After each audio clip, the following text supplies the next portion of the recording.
Now this saved us this week. We have I'll say the shitter that happened in New York besides Tio because Tio put on his best performance, and then the whole Canelo undercard there was like maybe 2 fights that weren't that bad, but the whole card wasn't overall good. In a way, after seeing this just proves to me how great of a fighter Inoue is. He got dropped. Obviously, a lot of people are gonna think he's not great. The adaptability Inoue has when it comes to a fight is fantastic. A great fighter is supposed to be able to adapt. That don't mean a great fighter is not going to get dropped. He's been dropped by Neri and then got dropped today. And then now he was able to overcome both situations. He adjusted and then overcame. Adjusted and overcame. I'm not sure if he's going to be able to do the same at 126 because the size difference at 126, and then Espinoza and Nick Ball will probably be the hardest challenges at 126. Most likely the hardest challenges. And then I think you got Stephen Fulton back up there now. Man, Inoue, congrats. Espinoza, congrats. You're a fucking problem. Inoue's gonna be a problem. I think Inoue has I think MJ's fighting. I say MJ. I think Inoue's fighting MJ. Is it in September? September, I think. And I think Canelo and Terrence Crawford, since it's happening in September, that's making me think. Oh no, oh my god, no, different venues, makes sense.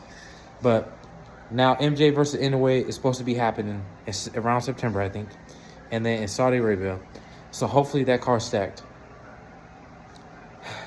I got Inoue number 1 on the pound for pound list. If not number 1, number 2 at least. Like, he keeps doing these things. His activity, he's always on. Like, this fighter, a lot of people, they're not gonna think he's a dangerous fighter because they don't know him. Very, very dangerous fighter. That fucking left hook. Oh my god! When I saw Inoue get dropped, I was like, damn. That wasn't like a flash knockdown. That was like he was seeing stars for a second. He was like, damn. Like, great fight. When he got knocked down, I was so amazed on him not running away, him being like, all right, I'm gonna stand here and I'm gonna still let this. I'm gonna let him know that you're not just about to overcome me and take these belts away from him. I'm gonna adjust. I'm gonna listen to my corner and do what I need to do so I can win this fight. So someone like Inoue, a Terrence Crawford, Usyk, Bivol Beterbiev, these are fighters that everyone should look up to because they're overall making boxing better. And when I say they're making boxing better, they're giving us entertaining fights. Even though I'll say Terrence Crawford probably the only one that's the least active, that's the least inactive. Even though he's the least inactive, he gives us entertaining fights. He fights to win. Like, all these fighters are someone to look up to. They're trying to be great, and then the money is coming along with trying to be great. Congrats to Espinoza.